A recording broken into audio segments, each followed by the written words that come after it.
Hello friends, कैसे हैं आप सब। फ्रेंड्स, स्पेशली क्लास 12th, आज हम लोग इंग्लिश फ्लेमिंगो का चैप्टर द रैट ट्रैप पढ़ेंगे, है ना। रैट ट्रैप यानी कि चूहेदानी। अब इस कहानी में चूहेदानी क्या है, तो चलिए उसके थीम को पहले डिस्कस कर लें। देखिए, इसमें एक पर्सन है जो रैट ट्रैप्स यानी कि चूहेदानी बेचता है ना। और उसका क्या है कि इसमें ये बताया गया है, इस राइटर ने ये बताया है कि किस तरह से कभी कभी छोटी सी काइंडनेस होती है ना, तो वो पूरे के पूरे इंसान को किस तरह से बदल देती है, उसका चेंज ऑफ हार्ट कर देती है ना। जैसे कि आप लोगों ने, आपको शायद याद हो, 10th में आप लोगों ने द थीफ स्टोरी पढ़ी थी। उसमें कैसे एक चोर था, उसका चेंज ऑफ हार्ट हो जाता है किसी के काइंडनेस की वजह से। तो सेम चीज इसमें भी है, रैट ट्रैप में, है ना। तो वो अलग अलग लोगों से किस तरह से मिलता है और उनके एक्शन से वो किस तरह से खुद को पूरी तरह से क्या करता है, चेंज कर लेता है ना।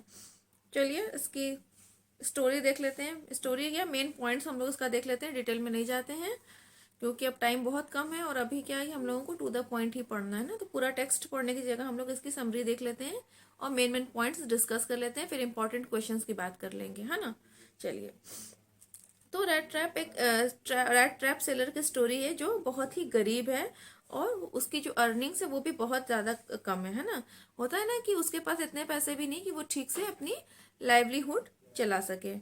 तो वो क्या करता है कि वो कभी कभी चोरी करता है और कभी कभी भीख भी मांगता है ना। मतलब वो चूहेदानी बेचने के साथ साथ ये दो काम भी वो करता रहता है। और इस पूरे वर्ल्ड में वो बिल्कुल अकेला है और बहुत ही मिजरेबल लाइफ वो जी रहा है। तो वो क्या करता है कि अलग अलग तरह के थॉट्स को वो अपने मन में बुनने लगता है। मतलब होता है ना कि आप अलग अलग सोचों में अपने दिमाग में अलग अलग तरह की सोच पैदा करने लग जाते हो ना, सोचने लग जाते हो। तो उसकी जो ये इतनी इन थॉट में से एक थॉट ये है कि ये जो पूरा वर्ल्ड है ये एक बहुत बड़ा चूहेदानी है ना, बहुत बड़ा रैट ट्रैप है। और उसका ये मानना है कि जो वर्ल्ड है ये हमें तरह तरह की लालच क्या करता है, ऑफर करता है ना। और वो लालच किस तरह से होते हैं, वो ऐसे लालच जो हमें लाइफ के कंफर्ट से ले जाएं, मतलब कि हमें लाइफ में कंफर्ट लग्जरी दिलाएं। तो इस तरह के लालच हमें क्या करते हैं, अपनी तरफ खींचते हैं। और फिर ये जो ट्रैप है, देखो, जितना हम कंफर्ट की तरफ जाएंगे उतना ही हम उस ट्रैप में फंसते जाएंगे, है ना। तो इनके कहने का यही मतलब है कि ये जो लालच का ट्रैप है ये हमें बहुत सारी मिजरीज की तरफ भी ले जाता है।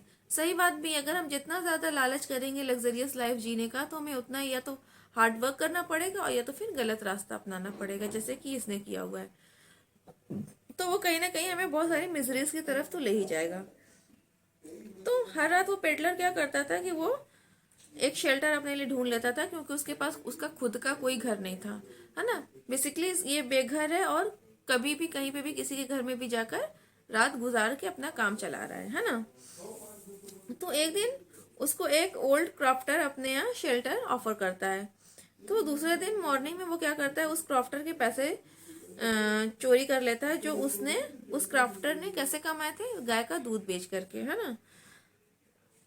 तो अपने आप को बचाने के लिए वो क्या करता है कि वो फॉरेस्ट का रास्ता चूज करता है ना। लेकिन क्या होता है कि वो उस फॉरेस्ट में ट्रैप्ड हो जाता है, यानी कि रास्ता भटक जाता है और उस घने जंगल से निकलने का उसको कोई भी रास्ता नहीं मिल रहा होता है, उसमें वो भटकता रहता है। फिर धीरे धीरे वो किसी तरह से एक फॉर्ज फाइंड करता है और फिर वहां पे शेल्टर लेता है। तो वहां पे कुछ अनयूजुअल हैपन होता है ना। जो आयरन मास्टर होते हैं वहां पे, उनको क्या लगता है कि वो उनका पुराना दोस्त है और वो उसको अपने घर में इनवाइट करते हैं। लेकिन वो बेचारा पेडलर जो है इस ऑफर को रिजेक्ट करता है क्योंकि उसको ये डर लगता है कि वो पकड़ा जाएगा, क्योंकि उसके पास चोरी का पैसा है ना, जो उसने क्राफ्टर के पैसे चोरी किए हैं। तो इस वजह से वो डर रहा है कि मेरी चोरी पकड़ी जाएगी। तो फिर जल्द ही उसको आयरन मास्टर की जो डॉटर है वो उसको इनवाइट करती है और वो उसका इनविटेशन नहीं टाल पाता है, तो इसलिए वो उनके घर जाता है ना। तो दूसरे दिन क्या होता है कि जब वो वहां से फिर निकलने के लिए सोचता है तो जो आयरन मास्टर की डॉटर होती है उसको क्रिसमस इवनिंग के लिए रोक लेती है, क्रिसमस इव जिसको बोलते हैं, है ना। और ऐसा तब होता है जब उसको ये पता चल जाता है कि वो कैप्टन स्ट्रे नहीं है, वो एक पेडलर है ना। और क्रिसमस के बाद जब आयरन मास्टर उनके डॉटर चर्च में जाते हैं तो उनको पता चल जाता है कि वो जो आदमी है वो एक पेडलर है, उसके साथ साथ वो एक चोर भी है, और उसने एक ओल्ड क्राफ्टर के पास से पैसे चुराए थे, है ना। उसने एक ओल्ड क्राफ्टर के पास से पैसे चोरी किए थे। तो ये बात उन दोनों को पता चल जाती है, आयरन मास्टर को भी, उनकी बेटी को भी, है ना। और आयरन मास्टर और उनकी बेटी को इस बात का बहुत रिपेंट होता है, बहुत पछतावा होता है कि उन्होंने एक चोर को अपने यहाँ शेल्टर दी, है ना। और फिर उनको ये हैरत हो रही है कि हम लोग क्योंकि यहाँ चर्च में आए हुए हैं, तो वो पता नहीं उसने क्या क्या चीज़ें पीछे से चुरा ली होंगी। तो यहाँ पर अब स्टोरी में एक ट्विस्ट आता है। ट्विस्ट क्या होता है कि जब वो वापस अपने घर पे आते हैं तो वहाँ पे जो पेडलर है उसने कोई चोरी नहीं की होती है, बल्कि वो आयरन मास्टर की बेटी को एक rat trap as a gift देता है ना। क्योंकि मैंने बताया ना कि ये क्या है, एक रैट ट्रैप सेलर है, चूहेदानी बेचता है, तो उसने एक चूहेदानी आयरन मास्टर की बेटी को भी गिफ्ट दी है ना। और वो देखती है कि उस रैट ट्रैप में एक लेटर है जिसमें जो उसको एड्रेस करके थैंक्स का लेटर है उसके लिए, और उसमें चोरी किए हुए पैसे भी रखे हैं, है ना। यानी कि वो जो पेडलर है उसका हार्ट जो है वो चेंज हो जाता है इस पॉइंट पर आकर, और वो चोरी का सारा पैसा उसी रैट ट्रैप में रख देता है, और जो आयरन मास्टर की डॉटर है उसके नाम एक लेटर भी लिखता है जिसमें वो उसको थैंक यू बोलता है। क्योंकि इस आयरन मास्टर की जो डॉटर है वो उसके लिए बहुत ज्यादा उसने काइंडनेस दिखाई थी, है ना। और उसके साथ साथ वो जो चोरी के पैसे रखता है तो उससे रिक्वेस्ट करता है कि वो क्राफ्टर को चोरी के पैसे रिटर्न कर दे, है ना। तो इस स्टोरी से हमें ये मैसेज मिलता है कि अगर एक इंसान में थोड़ी बहुत भी अच्छाई है तो कहीं ना कहीं किसी दूसरे इंसान की भी अच्छाई उसके अंदर लाई देगी, उसके अंदर भी गुड डीड्स को वो क्या करती है, जगा देती है ना, अवेक कर देती है। और ये चीज सेम चीज मैंने कहा ना, द थीफ स्टोरी में आप लोग 10th में पढ़ चुके हो। तो मैंने इसको बहुत ही शॉर्ट में समराइज किया है। अब इसकी बात करते हैं इसके इंपॉर्टेंट क्वेश्चंस की। देखिए जो इंसिडेंट इसमें सबसे ज्यादा इंपॉर्टेंट है ना वो लास्ट वाला है, जहाँ पे उसका चेंज ऑफ हार्ट होता है ना। जो पेडलर है उसका चेंज ऑफ हार्ट होता है। तो क्वेश्चन ऐसे बनेगा कि जो पेडलर है वो किन लोगों से, कितने इंसिडेंट से गुजरने के बाद लास्ट में किस तरह से उसका चेंज ऑफ हार्ट होता है ना। और वो जो डॉटर है उसकी, आयरन मास्टर की जो डॉटर है, वो किस तरह से उसके लिए जो उसकी जो गुड डीड्स हैं वो किस तरह से पेडलर को अफेक्ट करती हैं, क्योंकि उसी के गुड डीड्स की वजह से, उसी की जेनरसिटी की वजह से जो पेडलर है उसका चेंज ऑफ हार्ट हुआ है ना। तो ये चीज एकदम अच्छे से माइंड में आप लोग बैठा लीजिएगा। अगर उसको होता है ना कि अगर कोई एक अच्छा इंसान नहीं मिला होता तो उसका चेंज ऑफ हार्ट नहीं होता। तो आप सोचो ना कि अगर आप में थोड़ी सी भी अच्छाई है तो आप किसी ना किसी को बदल दोगे, है ना। चलिए, स्टोरी को मैंने बहुत ही शॉर्ट में समराइज करके बताया है, लेकिन मेन मेन पॉइंट्स मैंने बता दिए स्टोरी के।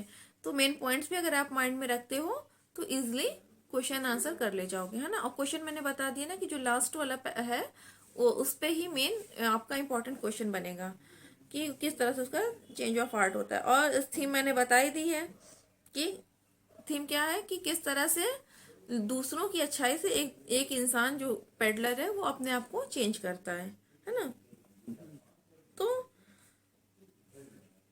इसमें एक चीज ये भी हो सकता है कि जो उसके इंसिडेंट्स थे कि वो किस तरह से पहले वो कहाँ पे जाके रुका, वो ऐसा क्यों करता था, उसका कैरेक्टर स्केच भी पूछा जा सकता है। तो कैरेक्टर स्केच में भी हम कैसे लिखेंगे कि स्टोरी के जो मेन मेन पॉइंट्स हैं हम उसको कैरेक्टर स्केच में ऐड करते हुए पेडलर का कैरेक्टर बताएंगे, है ना।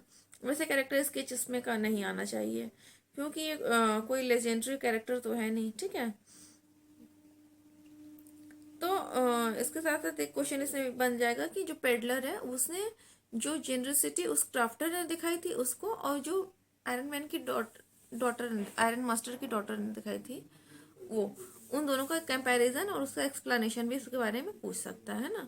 तो देखिए बहुत ज़्यादा क्वेश्चन अलग से बनेंगे नहीं, जो स्पेशली आप लोग लास्ट पार्ट को एकदम ध्यान से समझ लीजिएगा जहाँ पर उसका चेंज ऑफ हार्ट होता है और वो उसकी बेटी को एड्रेस करके वो लेटर लिखता है, ठीक है। चलिए फ्रेंड्स, मिलते हैं नेक्स्ट वीडियो में, तब तक बाय बाय।